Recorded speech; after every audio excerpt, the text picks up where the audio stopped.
Good evening traders. उम्मीद करता हूँ आप लोग अच्छे होंगे।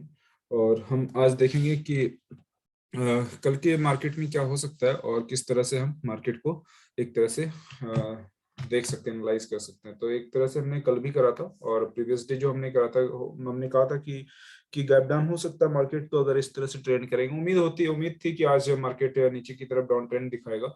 बट अच्छी रिकवरी आई और 15 मिनट के बाद ही मार्केट में एक अच्छी रिकवरी आई, सस्टेन नहीं कर पाया नीचे। तो आप जैसे कि देख लीजिए 5 मिनट की कैंडल पे, टाइम फ्रेम पे आराम से 5 मिनट पे जो करते हैं तो आराम से हो सकता है 100 150 पॉइंट 200 पॉइंट की मूवमेंट मिली होगी। बट मार्केट ने बहुत ही फास्ट रिकवरी करी और बहुतों का ऐसे लॉस उड़ाया होगा। जो लोग नेकेट करते हैं, जो लोग ऑप्शन सेलिंग करते हैं, बाइंग करते हैं, वट जो भी करते हैं आप, अगर आप हेजिंग नहीं करते हैं तो आपको आज आज मार्केट ने बता दिया होगा कि आज मार्केट की दिशा और दशा कैसी होती है ना। तो बहुत लोगों का मैसेज आया कि मैं टेलीग्राम पे एक्टिव नहीं हूँ आजकल, क्योंकि लाइव ट्रेड मेरा खुद चलता है। तो एक इसलिए भी अभी मार्केट बहुत ज़्यादा वोलेटाइल है, तो मैं ज़्यादा एक्टिव नहीं हो पाता हूँ। और मार्केट वोलेटाइल होने की वजह से क्या होता है, एडजस्टमेंट वगैरह की थोड़ा सा हमारा रहता है, तो जिस वजह से थोड़ा उसमें मैं फंस जाता हूँ, अपने ट्रेड में फंसा रहता हूँ। तो उस वजह से अब मार्केट में कोई अपडेट नहीं कर पा रहा हूँ आजकल। तो उम्मीद करता हूँ कि मार्केट थोड़ा टाइम बाद कि अच्छी मूवमेंट अच्छी आएगी, एक तरह से एक सेटल होने दीजिए। देन आप इंट्राडे वगैरह जो भी करते हैं, नेकेट करते हैं, बाइंग करते हैं, ऑप्शन बाइंग करते हैं, सेलिंग करते हैं, या फिर इक्विटी कैश में करते हैं, तो थोड़ा सा टाइम दीजिए अपने आप को। अभी मार्केट ऐसा नहीं है कि मार्केट क्या कर रहा है आज की डेट में। देखिए मार्केट बैंक निफ्टी को ही देख लें या किसी भी स्टॉक में भी देख लें, तो गैप डाउन खुल के फिर से अप ट्रेंड की अच्छी रिकवरी आई। और जो लोग हमारे पार्टिसिपेंट होंगे, जो लोग स्टूडेंट होंगे, उनको पता है कि ऑप्शन की बाइंग हम किस तरह से करते हैं और ऑप्शन की ट्रेंड को किस तरह से आइडेंटिफाई करते हैं। कि हमने बहुत सारी क्लासेस लिए तो उसमें भी हमने क्लियर कराया, बहुत सारे सेटअप देने की कोशिश करी है, एक नहीं कम से कम हर हर दिन किस तरह से कर सकते हैं। हमें क्या चाहिए, हमें अपने आप को प्रूव करना है कि ऑप्शन अगर बाइंग करते हैं तो उसमें मास्टर बनना है, किस तरह से मास्टर बनना है। तो उसको मैंने काफी सारे चीजें बताने की कोशिश करी है। प्रीवियस जो भी सेशन आप लोग ज्वाइन किए होंगे, उम्मीद करता हूँ कि आप लोग अगर ज्वाइन करते किए होंगे तो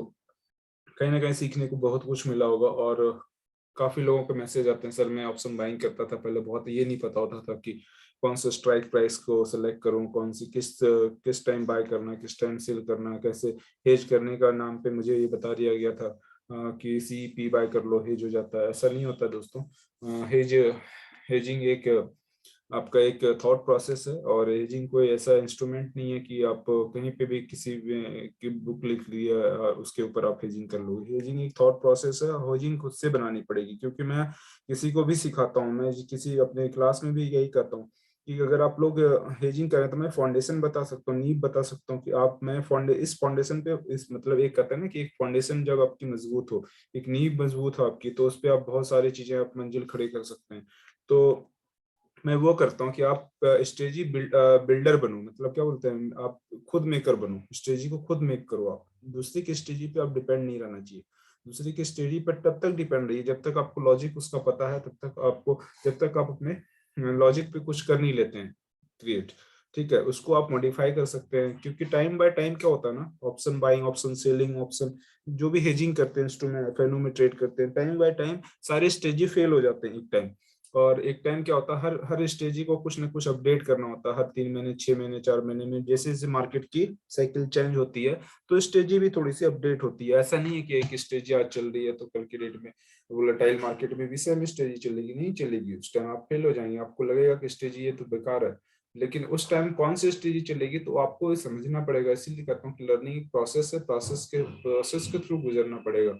ऐसा नहीं है कि आपको एक स्टेजी दिया गया तो आपको पूरे साल आपको वो हेल्प करेगा। स्टेजी मार्केट के अकॉर्डिंग, मार्केट अगर डायनेमिक है तो स्टेजी भी डायनेमिक हो सकती है ना। डायनेमिक होती है, हो सकती नहीं, होती है। और उसमें कुछ चेंजेस होते रहते हैं कि चेंजेस के कई प्रकार होते हैं। विक्स के वोलेटिलिटी को देख के चेंजेस होते हैं, कई लॉट साइज की वजह से चेंजेस हो जाते हैं, मार्केट की मूवमेंट साइकिल चेंज होता है तो उस टाइम चेंजेस होते हैं। बहुत सारे तथ्य होते हैं जो कि चेंजेस के पार्ट बनते हैं, और उसको अकॉर्डिंग हम उसको कहीं ना कहीं उसको मॉडिफाई करते हैं, इम्प्रूव करने की कोशिश करते हैं, उसको बेटर बनाने की कोशिश करते हैं। हो सकता है तो उस टाइम पे जैसे मान लीजिए कि अगर विक्स की वोलेटिलिटी अगर 25 से नीचे है तो हम कुछ अलग स्ट्रेटजी का यूज करेंगे। जैसे कि कोरोना टाइम 80, 90, 70 के आसपास विक्स था, तो उस टाइम स्ट्रेटजी ये काम नहीं कर रहे थे, सारे स्ट्रेटजी फेल थे, तो उस टाइम अलग स्ट्रेटजी को हम लोग यूज करेंगे। क्यों?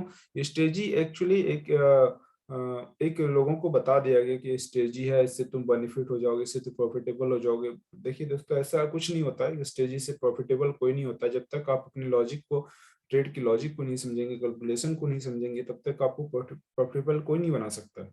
क्योंकि आप किसी की ट्रेड को आप कॉपी करने की कोशिश करोगे तो कहीं ना कहीं उसको लॉजिक को आप कॉपी करोगे तो कम से कम आपके दिमाग में कहीं ना कहीं लर्निंग होगी। ऐसा नहीं है कि ट्रेड इसने अर्न किया, इतना अर्न किया, क्या उनकी कन्विक्शन अलग होगी, उनकी स्किल अलग होगी। हो सकता है उन्होंने काफी सारे टाइम दिए मार्केट में, काफी सारे लॉसेस को देखा होगा उन्होंने।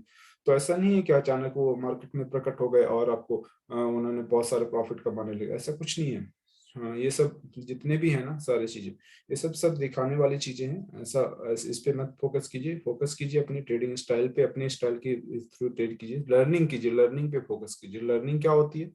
कहीं भी चीज कहीं से भी अगर आपको लर्न करने के लिए मिल रहा है, अगर आपको ट्रेडिंग करियर ही बनाना है तो लर्निंग पे फोकस करना जरूरी है। लर्निंग पे इसलिए कर रहा हूँ फोकस करना जरूरी है क्योंकि जब उसके मैथमेटिक्स कैलकुलेशन और उसके डायनेमिक को समझ जाएंगे ना, तो आप अपने प्रकार से कई चीजें आप क्रिएट कर सकते हैं। तो ये चीजें आप डेवलप खुद से कर सकते हैं, किसी की जरूरत ही नहीं पड़ेगी आपको लाइफ में।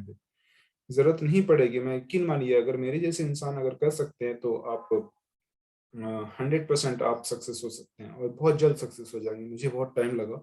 क्यों टाइम लगा? इसके वजह बहुत सारे रीजंस थे। कंटेंट नहीं थे मार्केट में इतने, सिखाने वाला कोई ऐसा प्योर चीज सिखाता नहीं है। प्योर चीज जो अगर लगता है किसी को, अगर मैं ये सिखा दूंगा तो कहीं मैं लॉस में ना हो जाऊं, इस तरह से लोग की आजकल गलत फहमियां हैं दिमाग में। तो ऐसे नहीं है, ऐसा नहीं होता। क्योंकि मैं अपने स्टूडेंट को जितने भी चीजें बताता, जो मैं लाइव में करता हूँ, प्रैक्टिकल जो करता हूँ, जो खुद करता हूँ, वो चीज मैं देने की कोशिश करता हूँ। और सारे जो टेस्टेड होते हैं और लाइव मार्केट में टेस्टेड होते हैं, लाइव मार्केट में मैंने वर्क किया उसके साथ, इस तरह से टेस्टेड होते हैं, वो चीज देने की कोशिश। ऐसे नहीं कि कोई भी चीज अगर सुंदर लग रही है स्ट्रेटजी बनाने में, देखने में बहुत अच्छा लग रहा है, लेकिन लाइव मार्केट का सेंटिमेंट अलग होता है। हो सकता है कि आपको ऑफलाइन मार्केट में हो सकता है कैलकुलेशन उसको अगर समझ में आया तो ठीक है, अगर नहीं आता तो हो सकता है पता नहीं, आपको लगेगा कि पता नहीं, स्ट्रेटजी एक ही ढांचे में सब काम करते रहते हैं, लेकिन एडजस्टमेंट मोटिव आप उस पर कहाँ पे यूज करना है, किस तरह से यूज करना है, कौन से सेंटिमेंट में, कौन से स्ट्राइक प्राइस के साथ हमें खेलना है, ऑप्शन की बिहेवियर क्या, बिहेवियर को देख करके मैच कर रहा है क्या, विक्स की बिहेवियर क्या हो सकती है, मार्केट की सेंटिमेंट क्या है, तो कितने डिस्टेंस में करना था, ये सब चीजें मैटर करता है ऑप्शन में। जो जो लोग एफएनओ में खासकर ट्रेड करते हैं, क्योंकि देखिए एफएनओ में ट्रेड करना आसान नहीं होता। जब आप सब सीख लेते हैं तो बहुत इजी लगेगा, मार्केट इतना आसान है, लेकिन बशर्ते आप सीख जाएं तब। ऐसे तो आपको लगता है कि यहाँ पे सी खरीद लो तो रात भर में मतलब पूरे दिन में राजा बन नहीं जाना है, ऐसा कुछ नहीं होता। आरओआई पे काम कीजिए। 5 से 10% आपको अगर महीने का भी मिल जाता है तो मतलब बहुत, मतलब एक इनफ अमाउंट है। अगर आपकी कैपिटल, अगर आप 5 लाख 10 लाख यूज करते हो, तो अगर महीने का आपको 50,000 60,000 लाख रुपए आपको आ जाते हैं, तो मेरे ख्याल से मोर देन इनफ है। आपको मार्केट आपको 10% क्या 15% 20% भी दे सकती है, लेकिन डिपेंड करता है कि आपकी स्किल किस तरह से। 5-10% के लिए काम कीजिए आराम से, मार्केट को ज्यादा देना होगा दे देगा, नहीं देगा। अगर 5% के लिए आप काम करते हैं, यकीन मानिए आप पूरे साल में कम से कम 50-60% के आसपास हो जाता है सर आरओआई। तो अगर आप इसको लॉन्ग टर्म के लिए देखेंगे तो बहुत अच्छी चीज है। अगर आप नेकेड में जाएंगे तो आज की डेट में आप नेकेड ऑप्शन बाइंग करते हैं या सेलिंग करते हैं, तो मार्केट आपको आज न कल 6 महीने बाद आपके जितने पैसे आपने कमाए 6 महीने में, वो पूरा आपको जीएसटी के साथ मार्केट वापस ले लेगा। एक ही दिन का लॉस, यकीन मानिए, आप विश्वास कीजिए। क्योंकि ऑप्शन बाइंग और ऑप्शन सेलिंग जो नेकेड करते हैं, वो अगर विदाउट नॉलेज किसी का देख के कर रहे हैं तो यकीन मानिए ये एडिक्शन है, बहुत बड़ा नशा है। और इस चीज को आप समझिए, जितनी जल्दी समझ जाएंगे उतना ही जल्दी आपका भला होने वाला है। क्योंकि आप अगर किसी की स्ट्रेटजी को कॉपी करके अगर करना चाहते हैं तो उसकी लॉजिक अगर नहीं पता है, अगर आप जंप कर गए मार्केट में रियल मनी के साथ, तो मेरे ख्याल से आपको आपका पैसा फिर आप खुद देखिए अपना। मैं तो इतना ही कहूंगा, क्योंकि मैं बाकियों की तरह नहीं हूँ। बाकियों का मेरा माइंडसेट अलग है, क्योंकि मैंने मार्केट को इतना लॉस दिया है, लॉस देने के बाद मैं प्रॉफिटेबल हो रहा हूँ। प्रॉफिटेबल बनने में मुझे काफी टाइम लग गया, काफी साल लग गए। तो ये सब चीज मैंने देखा है, मैं भी करता था। मैं भी रात भर में मतलब ऐसा था दिमाग में कि मुझे आज ही मार्केट में कल ही मुझे राजा बन जाना। बहुत सारे ख्वाब आते थे कि इतने पैसे लेके आऊंगा, इतने हो जाएगा, ऐसे हो जाएगा, वैसे हो जाएगा। बट ऐसा कुछ नहीं है मार्केट में, ये सब सपने हैं जो कि दिमाग में थॉट आते हैं, और वो चीज होता नहीं है हकीकत। बाद में मार्केट ने जो दिया उसका जस्ट उल्टा था, और मार्केट में आए थे राजा बंदे बनने, बन गए फकीर। और फकीर बनने के बाद जर्नी ऐसी हो गई कि कैपिटल यूज करने के लिए, अगर आप ट्रेड करने के लिए कैपिटल ही नहीं बचेगा तब क्या करोगे, कैसे करोगे ट्रेड? कैपिटल तो होना चाहिए ना। तो कैपिटल आपका एक बच्चा है, कैपिटल को आप जितना आप संभाल के रखेंगे ना तो उतना ही ग्रो करेगा बाद में। बच्चा है मतलब, मैं बोल रहा हूँ इसके पीछे लॉजिक ये है कि अगर छोटा सा बच्चा को अगर आप नादान होता है, उसको आप समझाएंगे, तालीम नहीं देंगे, आप संस्कार नहीं देंगे उसको, लर्निंग नहीं देंगे, तो वो कैसे उस संस्कार में ढल पाएगा? उसी तरह से कैपिटल है, नॉलेज हमारी पूंजी है। नॉलेज हमारी पूंजी है, इसलिए मैं कहता हूँ कि नॉलेज जो है, नॉलेज हमारी एक ओवरऑल, आप किसी को करोड़ों जो खरबों रुपए अरबों रुपए से माइंडसेट पैसे से कर रहे हैं ट्रेडिंग, उनको आप लाखों रुपए से बीट नहीं कर सकते हो, करोड़ों रुपए से बीट नहीं कर सकते हो। आप अपनी नॉलेज से सबको बीट कर सकते हो, है ना। आपके पास नॉलेज होगा तो आपके पास कैपिटल कम भी है तो मैटर नहीं करता, आप नॉलेज से बीट कर सकते हैं। हाँ, प्रोसेस थोड़ा सा लंबा हो जाएगा। क्या होगा, आपको हो सकता है कि 1 लाख 5 लाख कैपिटल है, तो 5 लाख में आप 5 लाख रुपए रोज थोड़ी ना कमा लेंगे। 5 लाख रुपए में आपका जो डेली का मेंटेन है, आपका डेली का जिस तरह से आरओआई पे मैं बोल रहा हूँ, 5% 10% के लिए कीजिए, उस हिसाब से आप अपना टारगेट ले लीजिए। इस तरह से मुझे काम करना है, रेगुलर बेस पे करना है, बिल्कुल सेव करना है।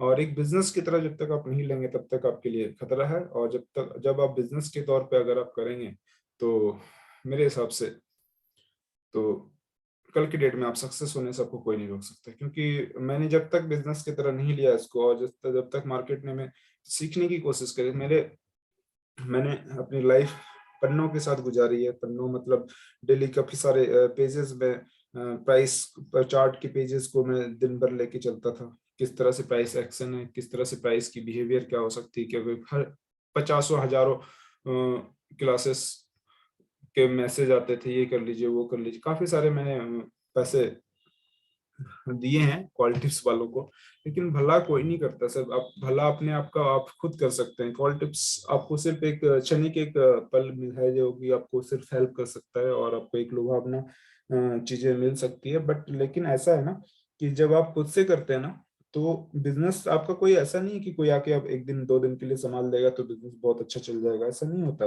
बिजनेस आपको खुद चलाना है, तो आप बिजनेस की तरह लीजिए और कोशिश कीजिए कि खुद लर्निंग पे फोकस कीजिए। कॉल टिप्स पे मत डिपेंड होइए। मैं बार बार कह रहा हूँ, कॉल टिप्स में नहीं डिपेंड होना। लर्निंग के लिए आप 2 रुपए कमाइए, लेकिन आप 2 ही स्टॉक से लर्निंग कीजिए। कैपिटल आपका मान लीजिए 5,000 है, 5,000 से आप लर्निंग कीजिए कम से कम। खोने के लिए कुछ नहीं है, पाने के लिए बहुत कुछ मिलेगा आपको 2 स्टॉक से। हो सकता है कि एज्यूम कीजिएगा, अगर आपका 2 स्टॉक ही आप लेते हो, एक स्टॉक ही रियल मार्केट में आप ट्राई करते हो, प्रैक्टिस करते हो, अगर आप 2 रुपए भी कमाते हो तो एज्यूम कीजिएगा, हो सकता है आने वाले टाइम में आप 1 लाख क्वांटिटी से करें, 1.5 लाख क्वांटिटी से करें, 10,000 क्वांटिटी से करें, तो वही 10,000 आपका 20,000 में बदल जाएगा। लेकिन उसको आप खोने की 5,000 रुपए को आप देखिए कितने दिन तक मैं इसको बचा पा रहा हूँ, है ना। तो वो सब चीजों को देखिएगा। ये बहुत कहना बहुत आसान है, मेरे लिए भी कहना बहुत आसान है, लेकिन उसको प्रैक्टिस में लाना बहुत डिफिकल्ट है। और होता नहीं है, यकीन मानिए होता नहीं है जल्दी, लेकिन धीरे धीरे धीरे धीरे धीरे धीरे हो जाएगा। और अगर हो जाएगा तो कम से कम आपका भला हो ही जाएगा। चलिए हम बैंक निफ्टी और निफ्टी का देख लेते हैं, किस तरह से मार्केट कल बिहेव कर सकता है, और किस तरह से मार्केट की कल अनुमान, मतलब एक तरह से हम लोग प्रोबेबिलिटी जो है बोलते हैं, जिसको बोलते हैं हम लोग अनुमान लगाना, वो अनुमान लगा लें। कुछ भी ऐसा नहीं है किसी और, जो भी मैं बोलूंगा वो पत्थर की लकीर है। हो सकता है मैं भी फेल हो सकता हूँ, क्योंकि मार्केट में आप भी हैं, मैं भी हूँ, कोई यहाँ पे राजा नहीं है। हर एक इंसान मतलब एक कहते हैं ना कि तेज है, हर इंसान जागरूक है। तो अपनी अपनी हर किसी की समझ है। मेरी समझ से जो मुझे लगेगा मैं आपको बताने की कोशिश करूंगा। हो सकती है कई त्रुटियां भी हो सकती है, तो कोशिश कीजिएगा आप लोग, अगर त्रुटियां हो जाएं तो माफ कीजिएगा। बाकी आप लोग खुद से भी फोकस कीजिएगा, खुद से एनालाइज करें और खुद से एनालिसिस करें। एनालिसिस कुछ नहीं है, सिंपल एनालिसिस है, क्योंकि टेक्निकल में मैं जाता नहीं हूँ। और अगर टेक्निकल में जाने की कोशिश करूंगा तो आप थोड़ा सी कॉम्प्लिकेटेड हो जाएगा। वो सारी चीजें हम अपने क्लासेस में सब कुछ बताते हैं। जरूरी नहीं है कि आपको मैं यहाँ पे कॉम्प्लिकेटेड करके बताऊं, आपको कल की डेट में कुछ समझ भी ना आ पाए तो फिर आप कैसे करेंगे, है ना। तो इसलिए यही यही रीजन है कि मैं कोई अदर वीडियोस भी नहीं डालता हूँ ज्यादा, क्योंकि हाफ ज्ञान हाफ नॉलेज हमेशा इंसान को एक तरह से खतरा बन जाता है। आज की डेट में मैं कोई अगर स्टेज ही डाल दूं, कल की डेट में अगर वो काम ना करे 6 महीने बाद, हो सकता है उसमें कुछ मॉडिफिकेशन करना पड़े, हो सकता है कुछ ऐड करना पड़े, तो वीडियो तो पुरानी होती जाएंगी। जो लोग उस टाइम देख रहे हैं उनके लिए तो वो नया होगा। इसलिए ऐसा ये लॉजिक है कि इसलिए ने मैं ज्यादा कोशिश करता हूँ कि ऐसी चीजें ना डाल दो जो कि दूसरों का भला तो ना कर पाए लेकिन नुकसान जरूर कर दे। तो ऐसी चीजें से मैं थोड़ा सा साइड रहता हूँ। बाकी आप लोग समझदार हैं और काफी कंटेंट है सोशल मीडिया पे, जो अच्छा सिखाता है उसको उससे सीखिए, ज्ञान लेने की कोशिश कीजिए। किसी की बुराई अच्छाई से मत मत देखिए कौन किसके कितने। अच्छा ज्ञान कोई भी दे सकता है। एक इंसान अगर मार्केट में कुछ सीख के आया, अगर कोई लॉस करके अगर सीखा है, तो वो अच्छा ही ज्ञान देगा आपको। ऐसा नहीं देगा कि आपको प्रैक्टिकल ज्ञान देगा। हो सकता है तरीका अलग हो, सजावटी अलग हो, सजावट कम हो ज्ञान में, बोलने का तरीका अलग हो, समझाने का तरीका अलग हो। क्योंकि देखिए ये स्किल है, और स्किल को कहते हैं ना कि जो चीज मैं अगर यूज कर रहा हूँ, मुझे तैरना आता है, ठीक है, मैं तैर सकता हूँ खुद से, लेकिन दूसरे को सिखाना थोड़ी सी डिफिकल्टीज आ जाती है। दूसरे को, सामने वाले को तैरना सिखाना, मतलब जब तक वो पानी में जाएगा नहीं, तैरने की कोशिश नहीं करेगा, एक दो बार डूबेगा नहीं, उनको एहसास नहीं होगा कि मुझे डूबने के बाद किस तरह से एहसास होता है, तो वो इंसान कैसे सीखेगा फिर।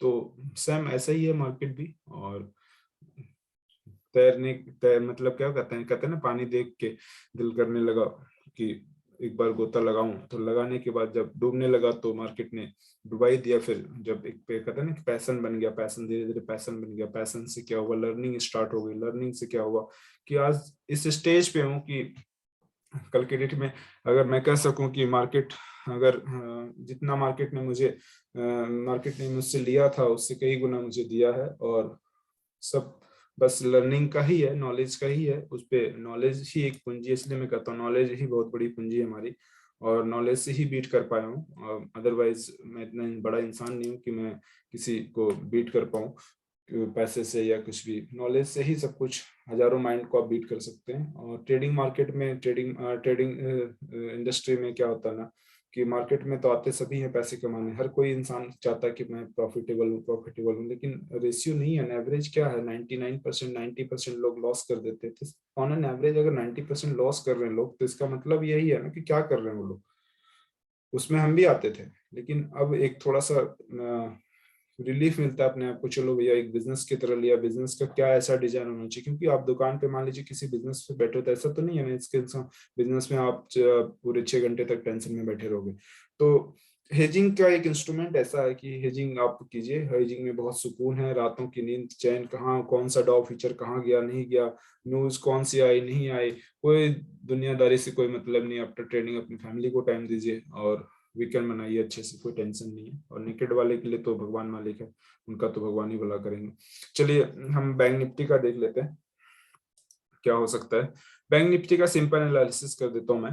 देखिए बैंक निफ्टी का नीचे का जो लेवल है कल का 37,700 के आसपास है। 37,700 से नीचे अगर कैंडल बनने लगे, निगेटिव कैंडल बनने लगे, तो आप नीचे की साइड देख लीजिएगा, ठीक है। और अगर गैप अप हो जाए मार्केट, मान लीजिए कल गैप अप हो सकता है, तो अगर गैप अप हो जाएगा, यहाँ पे खुलता है, यहीं पे अगर ओपन होके, अगर मान लीजिए 38,000 के आसपास ओपन होके निगेटिव कैंडल बनने लगे, तब भी आप सेल साइड जाएंगे। अगर इसके ऊपर जब भी आप बाइंग साइड कब जाएंगे, क्योंकि लास्ट स्विंग जो हमारा ये वाला और ये वाला, लास्ट स्विंग को आप सस्टेन करने दीजिएगा, कम से कम 10 से 15 मिनट सस्टेन करने दीजिएगा। पॉजिटिव कैंडल देखिएगा, प्राइस एक्शन किस तरह से बन रहा है, उस हिसाब से आप जाइएगा।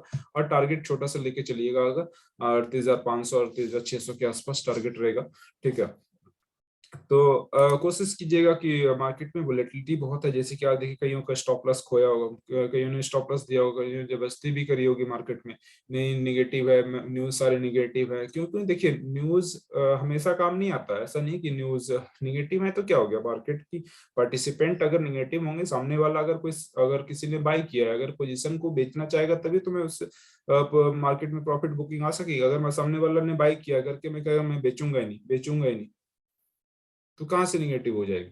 तो मार्केट न्यूज पे बेस पे ऐसा नहीं कि सारी रातों रात कुछ हो जाएगा, ऐसा कुछ नहीं है। न्यूज हमेशा कुछ ना कुछ बना ही रहता है, आप गौर कीजिएगा, पूरे साल में एक ना एक न्यूज एक रहता ही है मार्केट में। तो इन सब चीजों पे फोकस मत कीजिए, आराम से बात कीजिए, चार्ट से बात कीजिए, प्राइस से बात कीजिए, प्राइस की बिहेवियर को समझिए, चार्ट की बिहेवियर को समझिए, क्या कहना चाहता है। और अगर आपको डर लगता है तो हेजिंग कीजिए, आराम से हेजिंग में रहिए। लॉस भी होगा तो थोड़ा सा होगा, अगर थोड़ा सा लॉस भी हो गया तो वो सिखाने की बहुत कुछ कोशिश करेगा, उससे आप सीखिएगा। जब आप सीख जाएंगे तो आप कुछ ना कुछ एक कंक्लूजन पे निकल जाएंगे। एक बार लॉस होगा, दो बार लॉस होगा, कितनी बार आप नेकेड में भी तो लॉस करते हैं ना। हेज में थोड़ा माइनर लॉस होगा, उसमें सीखने को मिल जाएगा क्या गलती करी थी, है ना। तो वो सब चीजें, और उसको एडजस्टमेंट कर सकते हैं। बहुत प्रकार हैं एडजस्टमेंट के, बहुत सारे प्रकार होते हैं, बहुत सारे तरीके से एडजस्टमेंट कर सकते हैं। जो लोग फ्यूचर हेज करते हैं, फेनो करते हैं, जो लोग स्टॉक में करते हैं, उनको भी हेज कर सकते हैं, क्यों नहीं कर सकते हैं, सबको कर सकते हैं, है ना। जब आप अपनी लाइफ का लाइफ इंश्योरेंस कराते हैं, आप अपनी टर्म इंश्योरेंस लेते हैं, हेल्थ इंश्योरेंस लेते हैं, तो अपनी लाइफ को जब हेज करते हैं तब इंश्योरेंस, अगर आप ट्रेडिंग करते हैं तो ट्रेडिंग में हेज क्यों नहीं करते हैं आप, क्यों नेकेड जाते हैं, क्यों राजा बनना है आपको, आपको पता है आपकी जिंदगी कितनी है, नहीं पता है ना, तो इस वजह से तो आप हेजिंग करते हो ना अपनी लाइफ के लिए। टर्म इंश्योरेंस लेते हो, लाइफ इंश्योरेंस लेते हो, आज की डेट में भगवान ना करे कुछ हो जाता है तो मेरी फैमिली को फाइनेंशियल प्रॉब्लम ना हो, भगवान ना करो कल के कुछ हो जाता है तो मेरे हेल्थ को अगर हेल्थ इशू हो जाती है तो हमारे पूरी सेविंग ना चले जाए, इसलिए हेल्थ इंश्योरेंस करते हो। तो आप यहाँ पे लाखों रुपए आप गवा देते हो नेकेट करके, तो क्या फायदा फिर, अंत में क्या मिलता है आपको। आप खुद से क्वेश्चन कीजिएगा अपने आप से, है ना, आंसर मिल जाएगा आपको और समझ जाएंगे कुछ ना कुछ। तो देखिए ये आपका लेवल है 37,700 और 38,000 के आसपास ऊपर के साइड है लेवल, ठीक है। 37,698 मतलब 37,700 के आसपास नीचे का लेवल। इसके नीचे अगर बनने लगे, अगर फ्लैट खुल के इस तरह से निगेटिव बनने लगे तो आराम से आप लोग सेलिंग साइड कर सकते हैं, और बाइंग साइड तभी जाएंगे जब 38,000 के ऊपर सस्टेन करने लगे, राइट। यहाँ पे अगर गैप अप हो जाए या गैप डाउन हो जाए, गैप डाउन होने के बाद यहाँ पे आने दीजिएगा प्राइस को 37,700 के आसपास, वहां से निगेटिव कैंडल मिले। जब भी करेंगे, अगर सेल ही करना है थोड़ा ऊपर से जाके करेंगे ना, अगर मार्केट को ओपन होने दीजिए, यहाँ पे आने दीजिए, यहाँ पे सेल में दिखेगा तो सेल करेंगे, बाय बोलेगा तो बाय करेंगे, मार्केट को बोलने दीजिए, जबरदस्ती नहीं करना कुछ भी। मार्केट को टाइम दीजिए, ऐसा नहीं है कि 9:15 में ओपन हुआ, 9:20 में आप जंप मार दिए, लो भैया मैं तो आ गया हूँ, पोजीशन ले लिया, मुझे प्रॉफिट चाहिए। मार्केट को तो बोलने दीजिए मुझे किस साइड जाना है, उसके साथ तब बैठ जाएंगे, बस सिंपल। निफ्टी भी सेम है।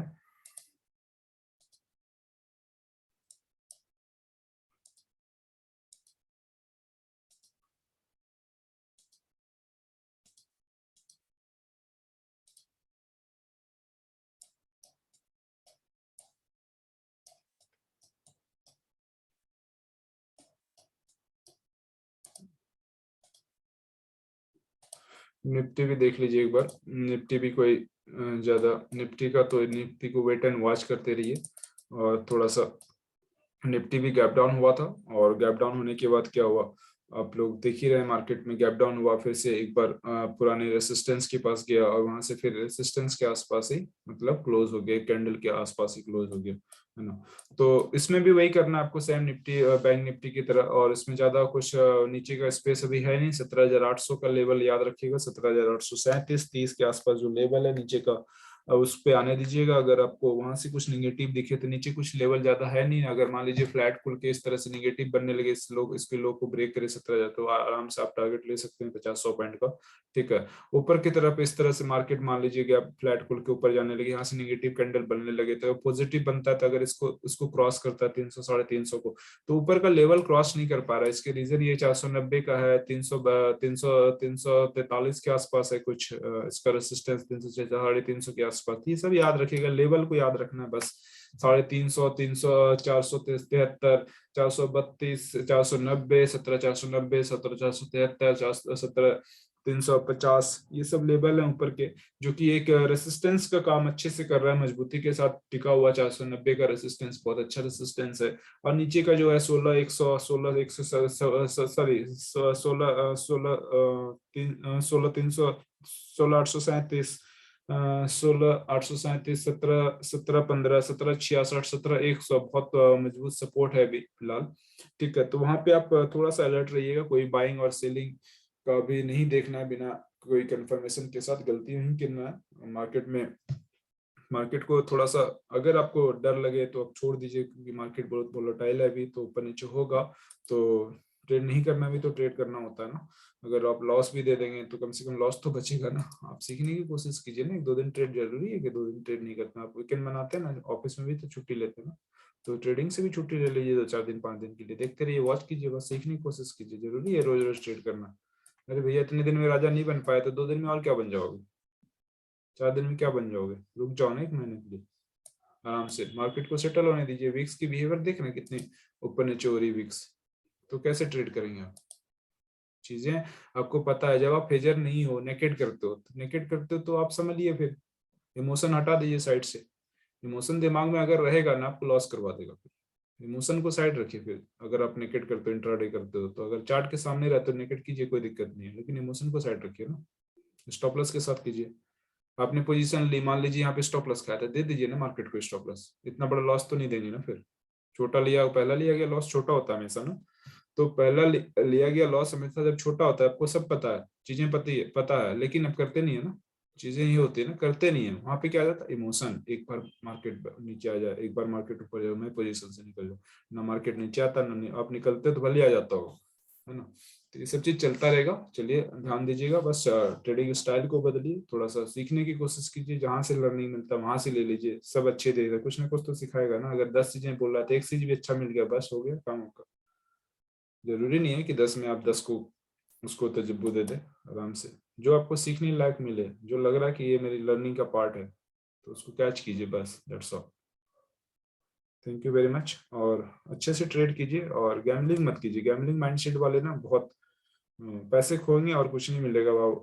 माँ की आपको कुछ नहीं मिलना, लास्ट में आपको दुख दर्द तकलीफ एहसास ये सब चलता रहेगा, रातों की नींद उड़ा देगा, सोचते रहेंगे ये गलती नहीं। एहसास होगा, गलतियों का एहसास होगा, एहसास तो जरूरी है ना। पछतावा भी होगा, सब कुछ होगा।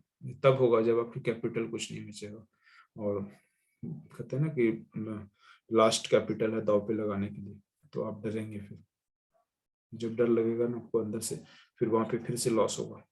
तो कुछ ना कुछ सीख जाइए इस बीच में, और सीखने के बाद आप अच्छे से ट्रेड कीजिए। कोई भी चीज के लिए टाइम लगता है, ऐसा नहीं है कि रातों रात सीख जाता है इंसान। सीखने के बाद भी हो सकता है आपको प्रैक्टिस करने के लिए एक प्रोसेस है, प्रोसेस से गुजरना पड़ेगा। प्रैक्टिस कीजिए, रोज कीजिए प्रैक्टिस, एक क्वांटिटी से कीजिए, एक लॉट से कीजिए। नहीं डर लग रहा है तो पैसे नहीं है, पेपर पे कीजिए। जब अंदर से कन्विक्शन आ जाएगी, अंदर से कॉन्फिडेंस आ जाएगी, तो पैसे ले लीजिएगा, कोई दिक्कत नहीं, बोरो कर लीजिएगा। अगर कन्विक्शन आ जाएगी तो बिजनेस के लिए करते नहीं, बोरो नहीं करते हैं, बैंक से लोन नहीं लेते हैं, लेते हैं ना। तो एक हेजिंग प्रोसेस है, आप हेजिंग करेंगे, अगर आपको कॉन्फिडेंस आएगा तो आपको कौन रोक सकता है? फिर क्यों नहीं करेंगे? कैपिटल कहाँ से लाएंगे? आप डाका थोड़ी ना डालेंगे। अरे भैया कैपिटल हमने खो दिया मार्केट को, अब मैं सीख गया हूँ, लर्निंग प्रोसेस से मैं गुजर चुका हूँ, प्रैक्टिस करके पक चुका हूँ, अब तो मुझे कमाने दो। कमाने के लिए तो कैपिटल चाहिए ना भैया। या तो आप सेविंग लाइए, किसी से बोरो कीजिए, किसी को बताइए कि ऐसे ऐसे प्रोसेस है मेरा, और मैं ये करके दिखाता हूँ आपको वर्चुअल से। तो उस पे कि अगर यकीन दिलाइए सामने वाले को, सामने वाला यकीन करेगा। हो सकता है 50 पैसे जहाँ कमाते हैं 30 पैसे उसको भी दीजिए, 10 पैसे अपने भी। तो ये प्रोसेस है, समझिए आप, और करते करते हो जाएगा। और एक ही दिन में राजा बनने की कोशिश मत कीजिए। जो भी है ना आप, उससे भी नीचे चले जाएंगे, फिर सोचेंगे यार कहाँ था कहाँ आ गया, है ना। तो समझदार हैं, और बाकी लोग अनजान तो है नहीं, मार्केट में ट्रेड कर रहे हैं, तो ऐसा तो होगा नहीं कि आप ना समझ होंगे। सी पी बाय कर लेते हैं तो उस टाइम आपको इतनी समझ होती है, कम से कम ये तो पता है ना कि सी का बाय करना है, मार्केट ऊपर जाएगी तो, पी बाय करना नीचे जाएगी तो। ये समझ आपको आ गई तो कम से कम मार्केट का नॉलेज भी होगा, फिर समझ, जिंदगी की समझ भी होगी कि आप उस पैसे को जो लॉस कर रहे हो कहाँ से लाए थे। क्वेश्चन कीजिएगा अपने आप से, जो पैसे मैं पाया हूँ उसका क्या करूंगा, ये भी क्वेश्चन कीजिएगा। ज्यादा एक्साइटेड भी नहीं होना प्रॉफिट के बाद, ऐसा नहीं कि पूरा एकदम रात भर डिस्को में डांस करना है। आराम से रहना है, तसल्ली से रहना है। बिजनेस है, बिजनेस करके उछलना नहीं है। पैसे कमा लें, शांत बैठिए आराम से, फिर कमाएंगे, है ना। खुद ओवरलोडेड मत हो जाइए, दूसरे का भला करने की कोशिश कीजिए। जिंदगी छोटी सी है और सबको खुश रहना है, हर इंसान खुश रहना चाहता है। तो कोशिश कीजिए कि हर किसी को एक खुशी मिले और उसके सहयोगी बनिए, बस इतना ही कहूँगा। ज्ञान का पाठ है ये सब, आप लोग भी सोचेंगे बहुत लंबी ज्ञान दे दिया फिर। चलिए कहीं ना कहीं हेल्प मिलेगा, मेरा काम था थोड़ा बहुत बता देना। और मैं होता नहीं हूँ कुछ भी बताने कोई बताने वाला, लेकिन कहीं ना कहीं आप लोग मुझसे कुछ उम्मीद रखते हैं, तो मैं आपको बस एक दोस्त के नाते, बड़े भाई के नाते, छोटे भाई के नाते बता देता हूँ बस। अगर किसी को बुरा लगता हो, किसी को मेरी बातें अगर अच्छा फील नहीं कराता हो, तो माफी चाहूंगा उन लोगों से, क्योंकि मैं एक ऐसा इंसान हूँ, किसी को बुरा फील कराना मेरा इंटेंशन नहीं है, किसी को चोट पहुंचाना मेरा इंटेंशन नहीं है। बस आप लोग समझ जाएं, सीख जाएं, क्योंकि बहुत किसी की मैं बहुत तप चुका हूँ इस अग्नि के, मतलब कहते हैं ना कि हर घाट का पानी पी चुका हूँ मैं। तो मुझे डर लगता है कि कोई मेरे जैसा इंसान ना हो जाए कि वो लॉस दे के फिर बहुत बड़ा लॉस होने के बाद पछतावा होता है, क्योंकि एक प्रोसेस से हर कोई नहीं गुजर सकता है। हर 10 इंसान में 4 इंसान 5 इंसान ऐसे होते हैं जो एग्जिट कर जाते हैं, अपने लाइफ को क्विट कर लेते हैं कि मुझे कुछ, तो उसके हर ट्रैक खराब हो जाते हैं, तो बड़ी गंभीर स्थिति हो जाती है। चलिए कभी चर्चा करेंगे आप लोगों से मिलके, कभी अगर ऐसा होता है मुलाकात तो करेंगे सेशन में। शुभ रात्रि, आप लोग अपना ध्यान रखिए। Thank you very much.